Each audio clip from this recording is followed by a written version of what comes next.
Welcome to BookStoryTime, your gateway to life-changing wisdom. Hey there, knowledge seekers and career climbers. Welcome back to BookStoryTime, where we transform the world's most powerful books into engaging audio journeys that fit perfectly into your busy American lifestyle. I'm your host, and today we're diving deep into one of the most transformative books ever written about finding genuine satisfaction in your professional life. If you're listening to this while commuting to a job that feels more like a prison sentence than a career, or if you're scrolling through LinkedIn at 2 a.m. wondering if there's more to work than just paying bills and counting down to Friday, then you've landed in exactly the right place. Today's audio adventure is going to change how you think about work forever. We're exploring Dale Carnegie's revolutionary masterpiece, How to Enjoy Your Life and Your Job, a book that's been quietly transforming American careers for decades. This isn't your typical productivity hack or hustle harder motivation. This is something much more powerful, a complete blueprint for turning any job into a source of genuine fulfillment, meaningful relationships, and personal growth. Before we jump in, let me ask you something. What if I told you that the difference between people who love Monday mornings and those who get the Sunday scaries isn't their job title, salary, or even their company culture? What if the secret to workplace happiness has been hiding in plain sight all along? And it's something you can start implementing today, regardless of where you work or what you do. That's exactly what Carnegie discovered through decades of research and working with thousands of Americans, from factory workers to Fortune 500 CEOs. The next hour, I'm going to share every single insight, strategy, and life-changing principle he uncovered. So grab your coffee, settle in for your commute, or find that cozy spot where you love to learn, because we're about to embark on a journey that could transform not just your career, but your entire relationship with work and life. And hey, if this audio summary helps you see your job in a whole new light, don't forget to hit that subscribe button and share this with someone who needs to hear it too. Let's dive into the timeless wisdom that's about to change everything you thought you knew about him. This groundbreaking book, first published as a compilation of Carnegie's most transformative insights, represents a revolutionary departure from the traditional grin and bear it mentality that has long dominated the American workplace. Carnegie, a Missouri farm boy turned internationally renowned authority on human relations and personal development, understood something that most business leaders and career counselors of his time missed entirely. The secret to professional success and personal happiness isn't found in working harder, climbing faster, or accumulating more. It's discovered in fundamentally changing how we approach our daily work and relationships. This isn't just another self-help book filled with feel-good platitudes and empty promises. Carnegie's approach is grounded in real-world psychology, practical experience, and thousands of case studies from his famous courses in human relations and public speaking. The principles outlined in this book have been tested and proven by millions of Americans across every industry, from Wall Street executives to Main Street shop owners, from factory workers to Fortune 500 CEOs. The book's central premise is both simple and revolutionary. Most people are miserable at work not because of work itself, but because they've never learned the fundamental skills of human interaction, stress management, and positive thinking that make any job not just bearable, but genuinely enjoyable. Carnegie argues that with the right mindset and techniques, anyone can transform their professional experience from a daily grind into a source of satisfaction, growth, and genuine fulfillment. What makes this book particularly relevant to American readers is Carnegie's understanding of the unique pressures and opportunities of the American workplace. He writes for a culture that values individual achievement but often struggles with teamwork, that prizes efficiency but frequently neglects human relationships, and that pursues the American dream while often losing sight of what makes life truly worth living. Chapter 1, The Power of Attitude, Your Mental Foundation for Success. The first and perhaps most crucial principle Carnegie presents is the transformative power of attitude in shaping our entire work experience. This isn't the shallow, positive thinking that's become so common in American pop psychology. This is a deep, practical understanding of how our mental state directly influences our performance, relationships, and overall satisfaction with life. Carnegie begins with a fundamental truth that most Americans have forgotten in our achievement-obsessed culture. It's not what happens to you, but how you react to what happens to you that determines your happiness. This principle, while simple on the surface, has profound implications for how we approach every aspect of our working lives. The human mind, Carnegie explains, is like a garden. It will grow whatever we plant in it. If we consistently plant thoughts of resentment, frustration, and negativity, we'll harvest a crop of misery and dissatisfaction.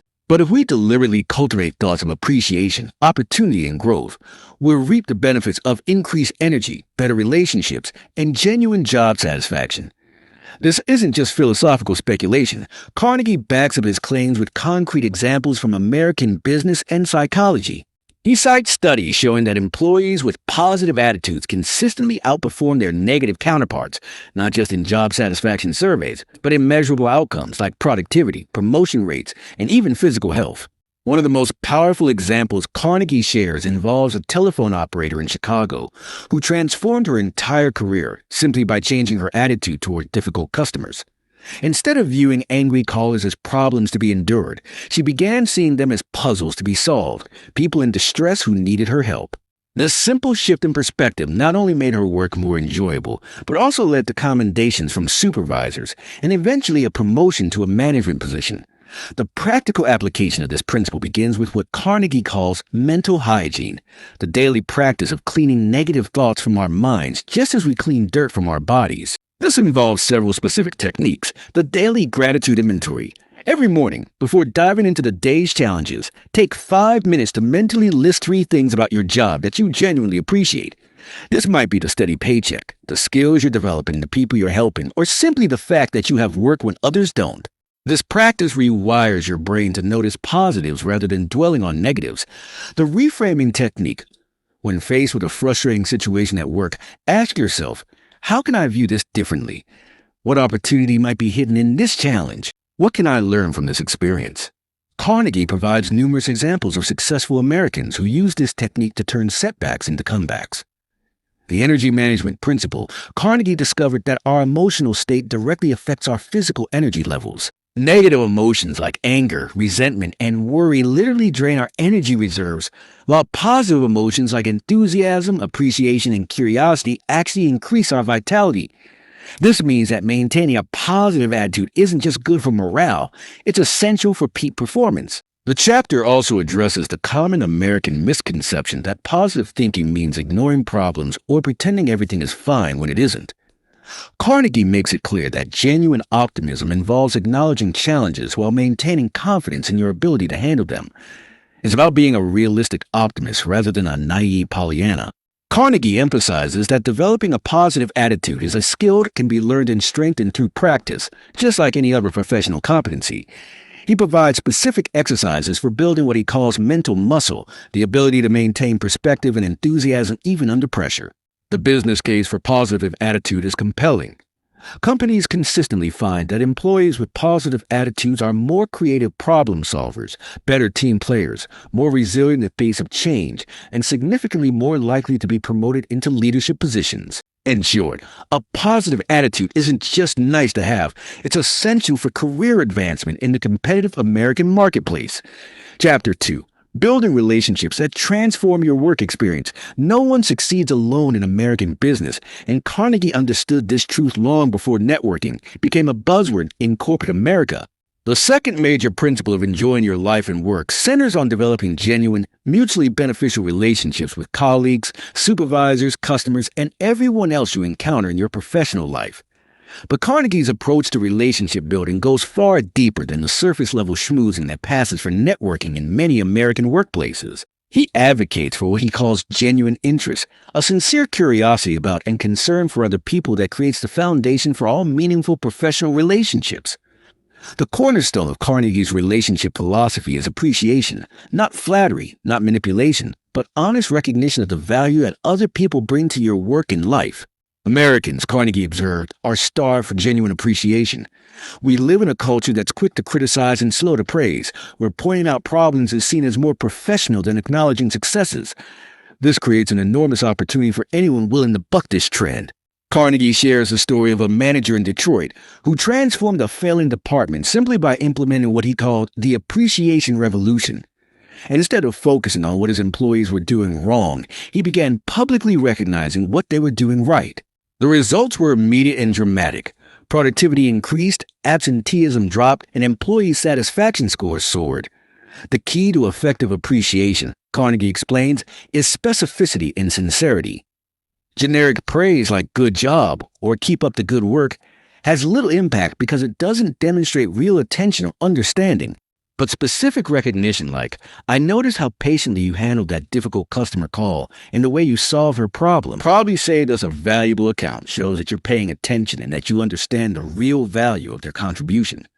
Carnegie also emphasizes the importance of showing genuine interest in people as individuals, not just as job functions. This means remembering their names. Carnegie calls a person's name the sweetest sound in any language, asking about their families, remembering their interests and hobbies, and treating them as complete human beings rather than just cogs in the corporate machine.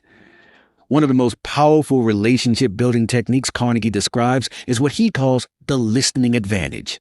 In a culture where everyone is talking and few are truly listening, the person who develops genuine listening skills gains an enormous competitive advantage. People are drawn to good listeners because they fulfill a basic human need to be heard and understood. Effective listening, according to Carnegie, involves more than just hearing words. It requires active engagement, asking thoughtful questions that show you're interested in understanding their perspective, not just waiting for your turn to talk. Emotional awareness, paying attention to not just what people are saying, but how they're saying it and what they might be feeling. Memory and follow-up, remembering important details from previous conversations and following up on them later. Empathetic response, trying to understand situations from the other person's point of view, even when you disagree with their position. Carnegie provides numerous examples of American business leaders who built their success on superior relationship skills rather than superior technical knowledge. He tells the story of a life insurance salesman in Kansas City who became one of the top producers in his company, not because he knew more about insurance than his competitors, but because he genuinely cared about his clients' well-being and made them feel important and understood. The chapter also addresses the challenge of dealing with difficult people, those colleagues, customers, or supervisors who seem determined to make work life miserable. Carnegie's approach is characteristically practical. Instead of trying to change difficult people, which is usually impossible, focus on changing your response to them. This involves understanding that difficult behavior is usually a symptom of underlying problems, insecurity, stress, past negative experiences, or unmet needs. By responding to the underlying need rather than reacting to the difficult behavior, you can often transform problematic relationships into productive ones. Carnegie shares the example of a secretary in New York who was on the verge of quitting because of her demanding, critical boss. Instead of leaving, she decided to try Carnegie's principles. She began focusing on the few things her boss did well, instead of his many faults, started anticipating his needs before he had to ask, and made a point of staying calm and professional, even when he was unreasonable. Within 6 months, their relationship had completely transformed, and he nominated her for a company-wide Excellence Award.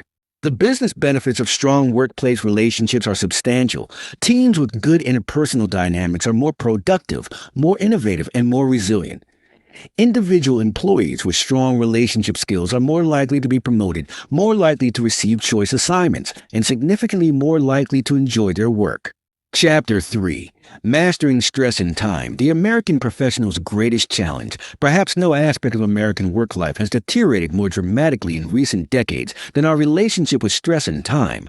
Carnegie, writing in an era when the 40-hour work week was still standard and work-life balance wasn't yet a necessity, nevertheless understood the fundamental principles of stress management that remain essential today. Carnegie's approach to stress management begins with a crucial insight that most Americans miss. The majority of workplace stress isn't caused by external circumstances, but by our internal response to those circumstances.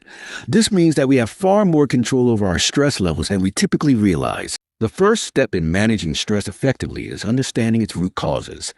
Carnegie identifies several primary sources of workplace stress that remain remarkably relevant to today's American workers.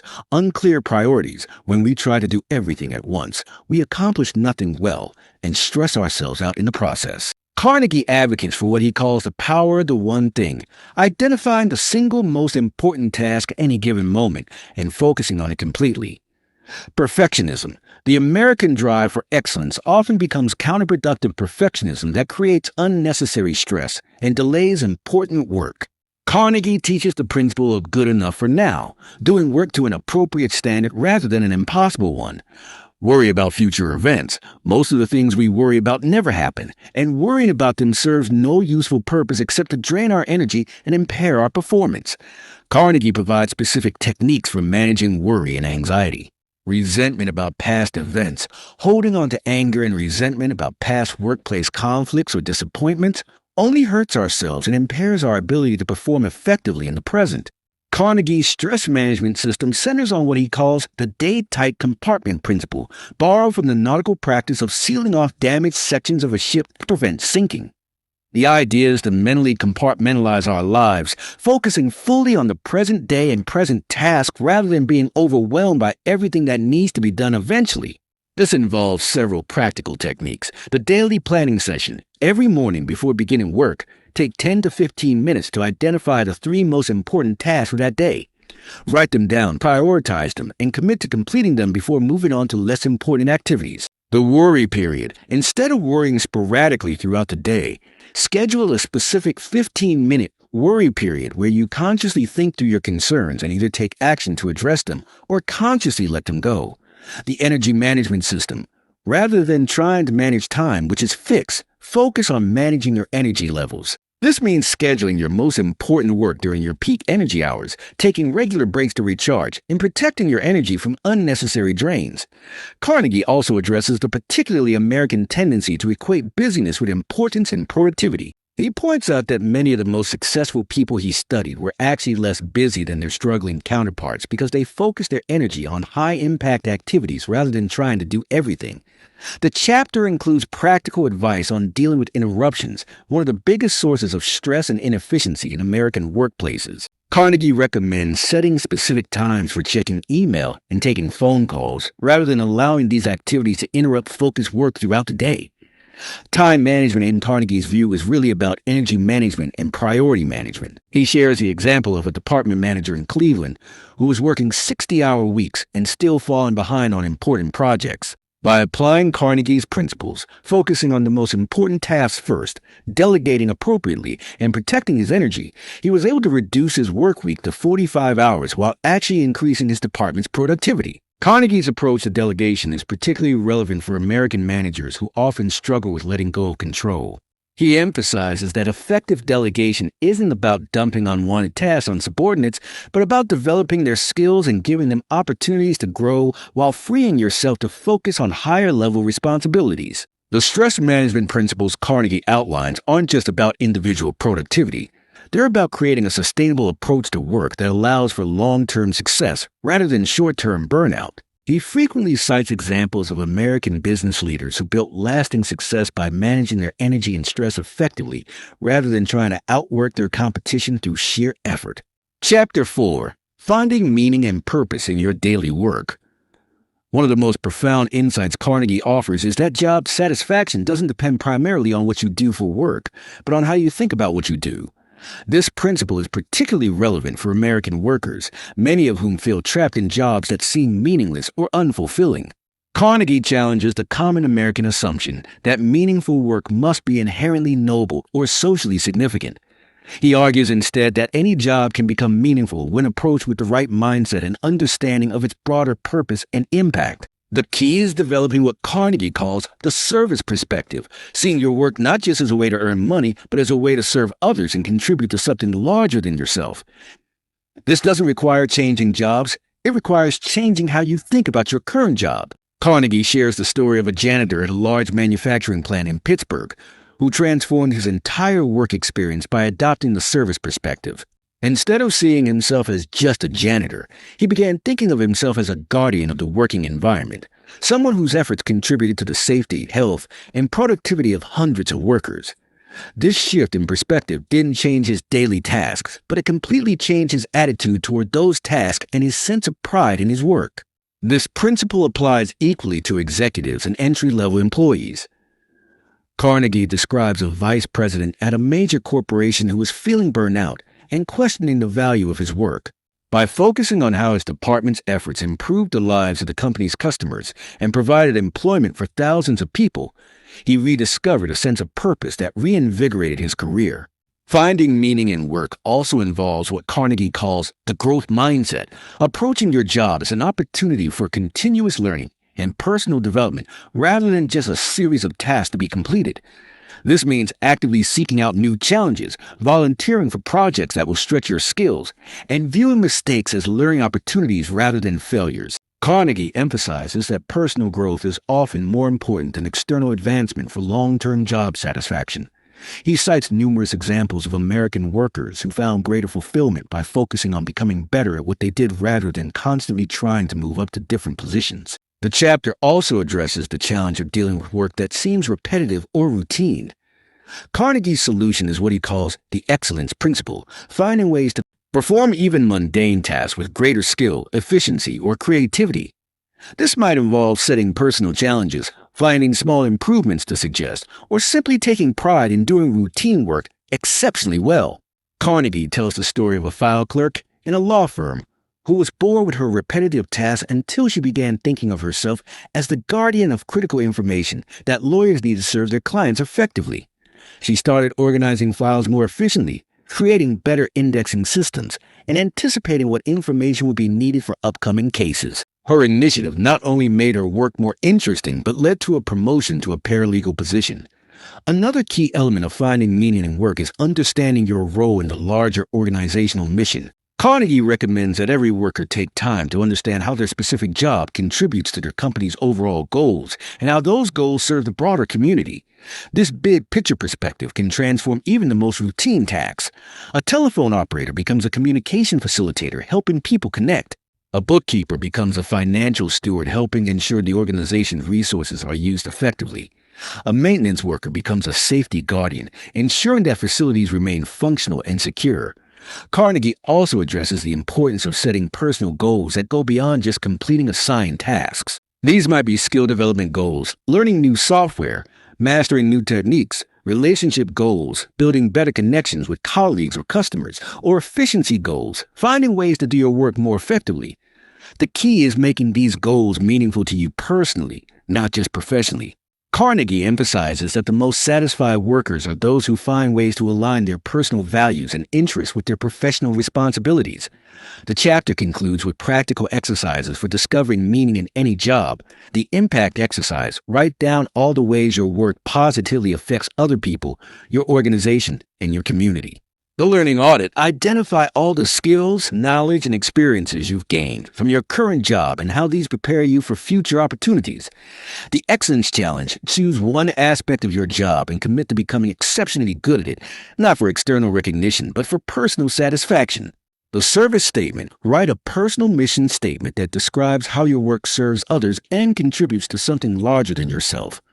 Chapter 5. Navigating Change and Uncertainty with Confidence. The American workplace has always been characterized by rapid change, but the pace of transformation has accelerated dramatically in recent decades. Carnegie's principles for dealing with change and uncertainty remain remarkably relevant for today's workers facing technological disruption, economic volatility, and constantly shifting job requirements. Carnegie's approach to change begins with a fundamental reframe. Instead of viewing change as a threat to be resisted, see it as an opportunity to be embraced. This isn't naive optimism, but practical wisdom based on his observation that people who adapt quickly to changing circumstances consistently outperform those who resist change.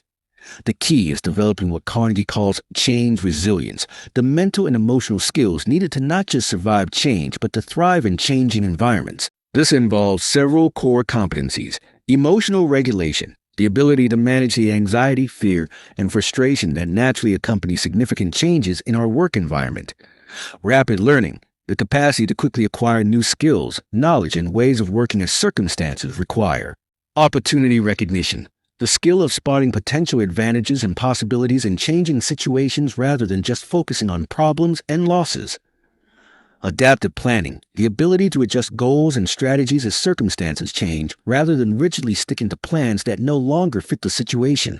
Carnegie provides numerous examples of American workers and businesses that prospered during periods of significant change by applying these principles. He tells the story of a department store manager in Chicago whose store was threatened by the emergence of suburban shopping malls. Instead of fighting the trend, he studied what made the malls attractive to customers and implemented similar features in his downtown store: better lighting, more comfortable shopping areas, improved customer service, and special events that create a sense of community. His store not only survived, but became more profitable than ever. On an individual level, Carnegie emphasizes the importance of continuous skill development as insurance against unexpected changes. He recommends that every worker regularly assess their skills and knowledge to identify areas where they might be vulnerable to technological or economic disruption, then proactively work to address those vulnerabilities. This doesn't necessarily mean going back to school or making dramatic career changes. It might involve learning new software applications, developing better communication skills, building stronger relationships within your industry, or simply staying current with trends and developments in your field. Carnegie also addresses the psychological challenges of dealing with uncertainty. Most Americans are uncomfortable with ambiguity and prefer clear, predictable situations, but modern work life requires the ability to perform effectively even when the future is unclear and the rules are changing. The key is developing what Carnegie calls uncertainty tolerance, the ability to remain calm and focused even when you don't know exactly what's coming next. This involves focus on controllables instead of worrying about things you can't control, like company decisions or economic trends. Concentrate your energy on things you can influence, like your skills, attitude, and relationships. Scenario planning. Rather than trying to predict exactly what will happen, consider multiple possible futures and prepare yourself to handle various scenarios. Continuous networking. Build and maintain relationships throughout your industry so you have sources of information and support regardless of what changes occur. Financial preparedness. Maintain emergency savings and avoid taking on unnecessary debt so you have flexibility if circumstances change unexpectedly. Carnegie shares the example of a manufacturing worker in Detroit whose plant was closed due to foreign competition. Instead of becoming bitter or giving up, he used the plant closing as an opportunity to retrain for a career in healthcare, a growing field. The change was initially difficult, but he eventually found his new career more fulfilling and financially rewarding than his previous job. The chapter also addresses the importance of maintaining perspective during periods of change. Carnegie points out that what seems like devastating disruption in the short term often leads to better opportunities in the long term, but only for those who approach change with a positive, proactive attitude. He cites the example of the shift from manual bookkeeping to computerized accounting systems, which initially seemed threatening to many bookkeepers and accountants. Those who embraced the new technology and learned to use it effectively found their skills more valuable than ever, while those who resisted the change found themselves increasingly obsolete. Carnegie's message is clear. Change is inevitable in American business, but how we respond to change is entirely up to us. Those who develop strong change management skills will not only survive but prosper, while those who resist change will find themselves increasingly left behind. Chapter 6. The Power of Positive Communication and Professional Success. Carnegie understood that success in American business depends largely on your ability to communicate effectively with other people. This goes far beyond just speaking clearly or writing good memos. It involves the subtle art of influencing others, resolving conflicts, and building consensus in ways that leave everyone feeling good about the outcome.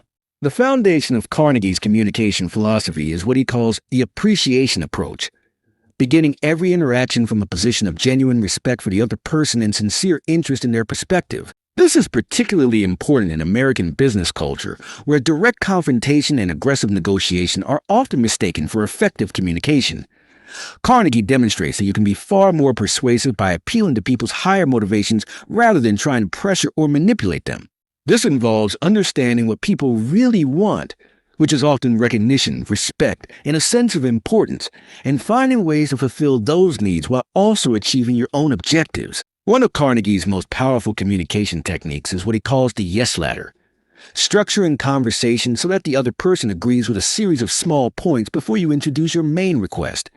This works because people have a psychological tendency to remain consistent with positions they've already taken. For example, instead of immediately asking a colleague to take on additional responsibilities, you might start by asking if they agree that the project is important to the company's success, then if they think it needs someone with their particular skills, then if they would be interested in being considered for leadership roles. By the time you make your actual request, they're psychologically prepared to say yes.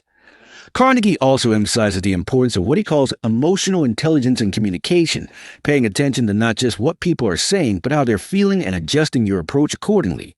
This is particularly valuable in American workplaces, where people often feel pressured to suppress their emotions and may not directly express their concerns or objections. The chapter provides detailed guidance on handling one of the most challenging aspects of workplace communication, giving and receiving criticism. Carnegie's approach focuses on preserving the other person's dignity while still addressing the issues that need to be resolved. His formula for constructive criticism involves 1. Starting with genuine appreciation for something the person does well. 2. Describing the specific behavior that needs to change without attacking the person's character. 3. Explaining the impact of the current behavior on the team or organization. 4. Asking for their input on how to solve the problem. 5. Expressing confidence in their ability to improve. 6. Following up to acknowledge progress and provide additional support if needed. Carnegie shares the example of a supervisor in a textile plant who was struggling with an employee who consistently arrived late for work. Instead of threatening or lecturing, the supervisor began by acknowledging the employee's technical skills and reliability once he arrived. He then explained how the late arrivals affected the entire production team and asked the employee what obstacles were preventing him from arriving on time. Together, they worked out a solution involving adjusted bus schedules and earlier wake-up calls. The employee's attendance improved dramatically, and their working relationship actually became stronger. The chapter also addresses the challenge of dealing with angry or hostile people, something that's unfortunately common in high-stress American workplaces. Carnegie's approach involves staying calm and professional rather than matching their emotional intensity, acknowledging their feelings without necessarily agreeing with their position, asking questions to understand the underlying concerns, finding common ground where possible, focusing on solutions rather than problems. Carnegie tells the story of a customer service representative who was dealing with an extremely angry customer threatened to cancel a large account. Instead of becoming defensive or making excuses, she listened carefully to his complaints, acknowledged his frustration, and asked what would need to happen for him to feel the situation was resolved. By the end of the conversation, not only had she saved the account, but the customer became one of their strongest advocates because he felt truly heard and respected. The communication principles Carnegie outlines are particularly relevant for Americans working in diverse, multicultural environments. He emphasizes that effective communication requires understanding and respecting different communication styles, cultural backgrounds, and personal preferences. This doesn't mean changing your personality to match everyone else, but rather being flexible enough in your approach to connect with people who may have very different communication preferences than your own. The chapter concludes with practical exercises for improving communication skills. The daily appreciation practice. Make a point of genuinely complimenting at least one person every day, focusing on specific behaviors or contributions rather than general praise. The listening challenge. In every conversation, try to ask at least 2 thoughtful questions that demonstrate you're truly interested in understanding the other person's perspective. The empathy exercise. Before difficult conversations, take a few minutes to consider the situation from the other person's point of view and what they might be feeling or needing. The solution focus. When discussing problems, always come prepared with at least one potential solution rather than just identifying what's wrong. Chapter 7. Creating work-life harmony through strategic boundaries long before work-life balance became a popular buzzword in American corporate culture. Carnegie understood that sustainable success requires maintaining harmony between professional responsibilities and personal well-being. His approach goes beyond simple time management to address the deeper question of how to create a life where work enhances rather than detracts from overall happiness and fulfillment. Carnegie's philosophy centers on what he calls integrated living, structuring your life so that your work, relationships, health, and personal interests all support and reinforce each other rather than competing for your time and energy. This is particularly challenging in American culture, which often promotes an all-or-nothing approach to career success. The key is developing what Carnegie calls strategic boundaries, clear guidelines about when, where, and how you engage with work responsibilities, designed to protect your energy and relationships while still allowing you to perform at a high level professionally. These boundaries aren't about working less necessarily, but about working more intentionally. Carnegie provides several frameworks for thinking about work-life integration, the energy management approach. Instead of trying to balance time equally between work and personal life, focus on managing your energy levels so you can be fully present and effective in whatever you're doing. The priority hierarchy.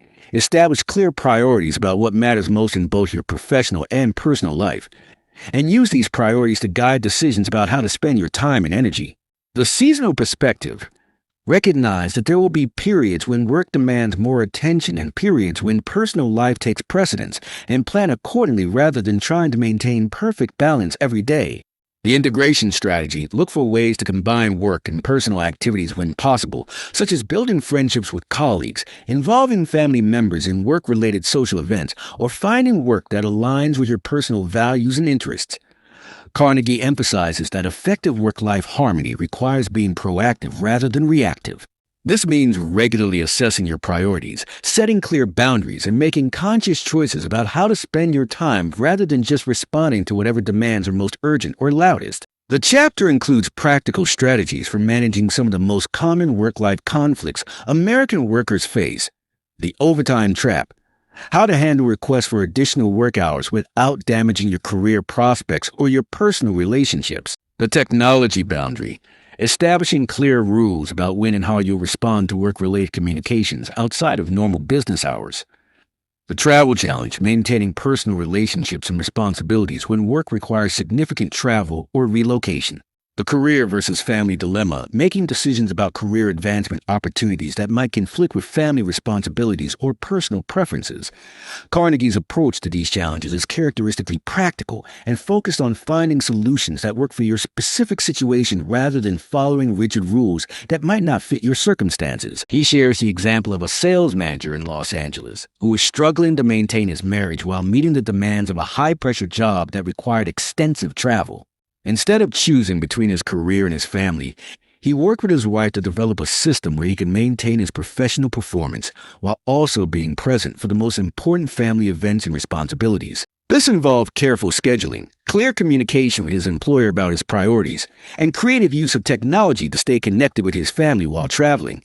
The chapter also addresses the importance of maintaining physical and mental health as a foundation for both professional success and personal happiness. Carnegie points out that many Americans sacrifice their health in pursuit of career advancement, which is ultimately counterproductive because poor health impairs both work performance and life enjoyment.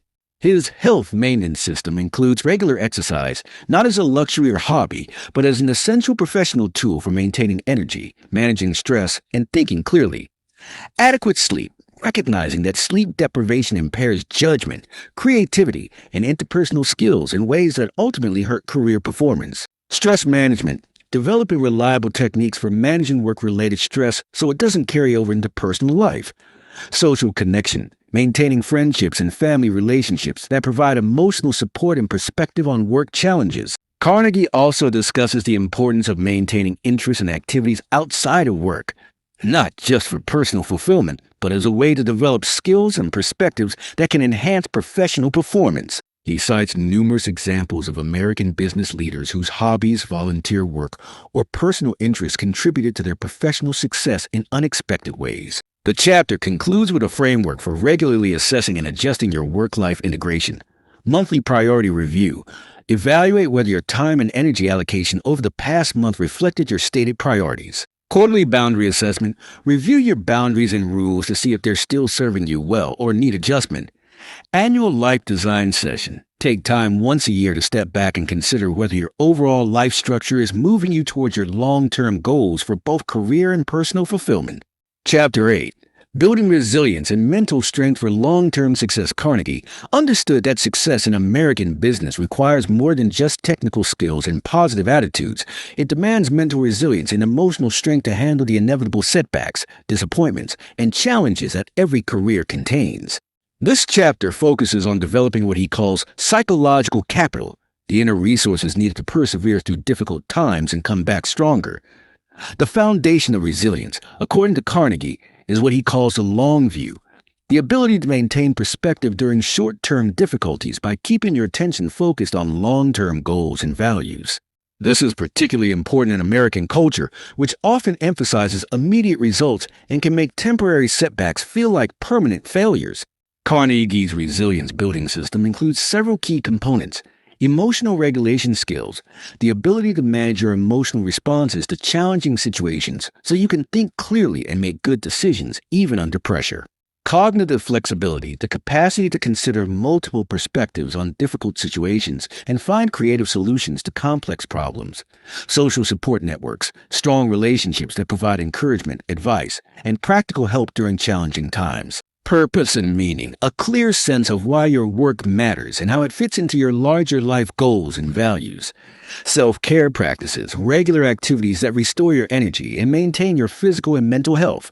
The chapter provides detailed guidance on developing each of these resilience factors. For emotional regulation, Carnegie recommends what he calls the pause principle, developing the habit of taking a moment to breathe and think before reacting to stressful or upsetting situations.